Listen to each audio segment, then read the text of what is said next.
Hello my friends, welcome back to my channel. Today I had the opportunity to share some of my work in my senior project class in a public reading. I decided to share an excerpt from my novel as well as several poems. Thank you so much for watching. Make sure you subscribe before you leave. While most of us are given the advice, write the book you want to find in the world, Laura instead takes the approach, write the book you hope your family never finds. She also takes the approach to not write The Martian because it sucks. Amen. Her career began as a 5-year-old chronicling the saga of a maroon highlighter, and with stops as a jazz saxophonist and in the world of optometry, she now focuses on the emerging genre, which I'm not exactly sure what the shelf at Barnes & Noble's, which her book would be put on, would be titled, but it does make me wonder if there's a book yet written with the title, The Post-Missionary Position. This is the second class I've had Laura in, and I find the strengths of her writing conform to that of her personality, which is to say she has keen observational skills to make shrewd characterizations of people and situations, and perhaps the lack of a filter to conceal those opinions. The result is work that is strong in both voice and heart. Please join me in welcoming the Poet Laureate of I-15. Oh my god. I wasn't planning on reading the I-15 poem today, but I have it in case. The problem is it would be supremely offensive to my father, who is sitting in the audience. So I literally took a full Xanax before this. I'm literally so nervous. Okay, so I selected an appropriate excerpt from my novel, and then 2 poems. And I also have the I-15 poem, which I've read in public twice. But it is my piece de resistance. So if we have time, I don't know how much time I have, so I will read that one if it is requested. So this excerpt from my novel, the genre that Dan speaks of is a wide shoes ex-Mormon erotica. All right, for those that have been in Dan's class and other classes, you've heard that. The rest of you, little shock factor. Dad, sorry. It is about a 30-something-year-old named Hadley who lives in Salt Lake City as an ex-Mormon. And after bumping into 2 of her brother's best friends, she is able to find more love than she ever thought she could find. And this isn't just a funny excerpt of an interaction between Hadley, Braden, and James, and the dog. Without thinking, Hadley opened the sliding door to let Bubba back in, realizing too late that he was soaking wet and had mud from his paws all the way up to his long belly hairs. She screamed wordlessly as Bubba went sprinting full tilt into the living room, a trail of muddy paw prints behind him looking like something out of a cartoon. Still screaming, Hadley dashed into the half bath by the kitchen and grabbed the first towel she could find before chasing after Bubba. He slid on the kitchen tile and upended one of Hadley's stools. The noise drew out James and Braden, who curiously stuck their heads out of the guest room / library / office where they'd been playing Xbox. They immediately took up the chase. This was a mistake. Bubba clearly thought they all wanted to play and took off through the apartment, muddy water spattering everywhere. By the time she was able to tackle him with a towel, Bubba had jumped not only on the spare bed, but both of the couches and her bed as well. Hadley's clothes were spattered with mud. Wet clumps of golden hair clung to the walls around them. James somehow had a giant muddy paw print on his left cheek, and Braden's t-shirt was torn. All of them, including the dog, were out of breath. The humans were slumped against the walls of the hallway. Bubba leaned into Hadley, the damp from his fur slowly spreading through her leggings. Bubba looked pleased as punch, his tongue lolling to the side while his muddy tail wagged beneath the towel that was draped over his wet back. He gave Hadley a sloppy, wet kiss before lifting a paw and pressing it to her shirt, just to add insult to injury. Oh my God, Hadley laughed breathlessly. What the hell just happened? James was laughing too. That, Braden gasped, was insanity. Now, Hadley wiped at her watering eyes with the inside of her shirt, laughing so hard her stomach hurt. Now I have to give him a bath. Bubba's head cocked sharply to the left at the word bath, his ears drooping back. And I'm going to need some help. So this next poem I wrote in Abe Smith's class last semester, and I shared it in the class, but I haven't really looked at it since.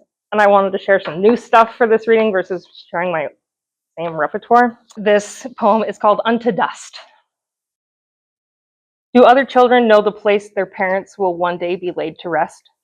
My grandparents gave their 3 daughters 2 cemetery plots apiece for Christmas one year. A final resting place for the girls and their husbands. Buried all together, family is forever. When my cousin died at 17, she was laid to rest in the grave meant for her estranged father. 15 years later, Grandma was buried beside her beloved granddaughter.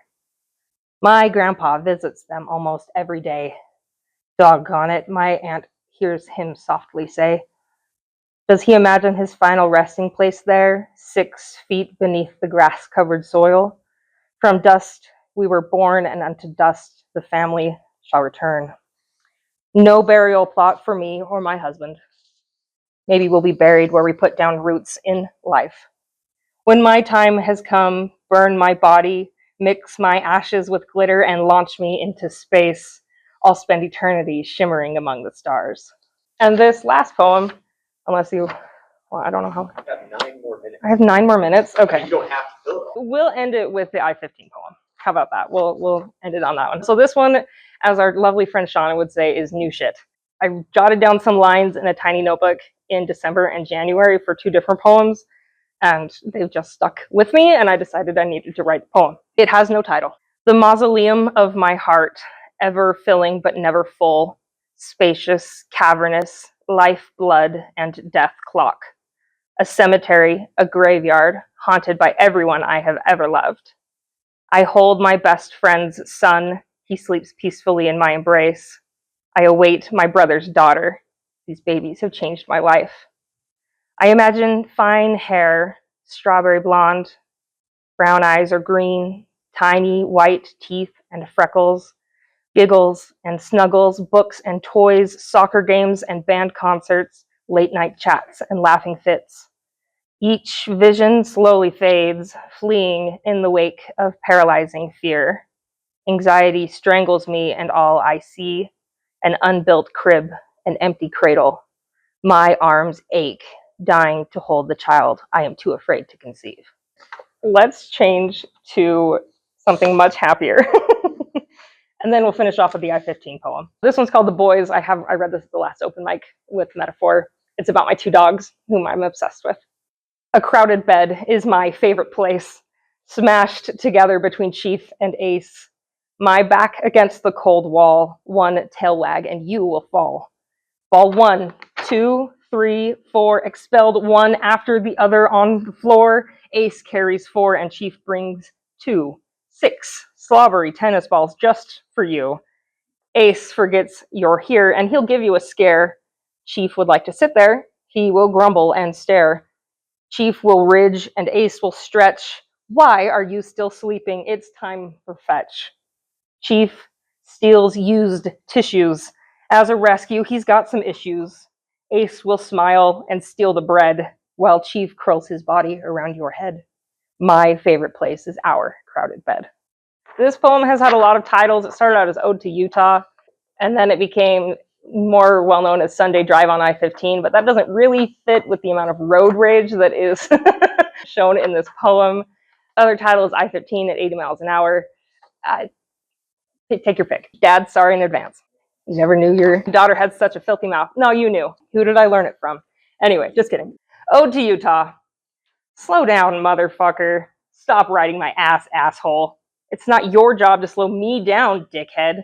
Please, I'm late for church / work / class / home. Let me merge or I will cry. Sorry for speeding, officer. I have to shit real bad. The fast lane has no speed limit. Slower traffic, keep right. Or don't, fuckface. Jesus Christ. The most aggressive drivers are dads forced to drive soccer mom minivans. He's driving like that with his kids in the back. Baby on board, baby all up in this bitch. That's way too many stick figure children on your rear windshield. Little old man behind the wheel, just knuckles, cataracts, and a hat. Daylight savings time plunges rush hour traffic into darkness. Bright ass headlights on big ass trucks. Drivers for miles now temporarily blinded. Construction cones are the state flower. blooming one day, choking out the free breathing roads, reroute, alternate route, detour. Another temple, 1,000 white steeples, the glittering lake. Autumn leaves turn the mountains to fire, raised up for all to see. A gradient sunset, from burnt orange to midnight blue, east to the mountains, west to the lake. Tattoos and piercings desecrate your spirit's temple. But here's another billboard for a boob job or lip fillers or a fix for erectile dysfunction, liposuction, cool sculpting, hair extensions, Botox, LASIK, laser hair removal, wax, braces, dentures, implants, permanent makeup, lash extensions. Pride flags, Trump flags, make America great again, fuck Joe Biden, let's go Brandon, equal rights campaign. We, the people, are pissed off. Families can be together forever. 12-foot skeletons fill our closets. Unhoused on the streets with church buildings unused 6 days out of the week. Californians, suicide crisis hotline. It's just the elevation, not the state or the nation.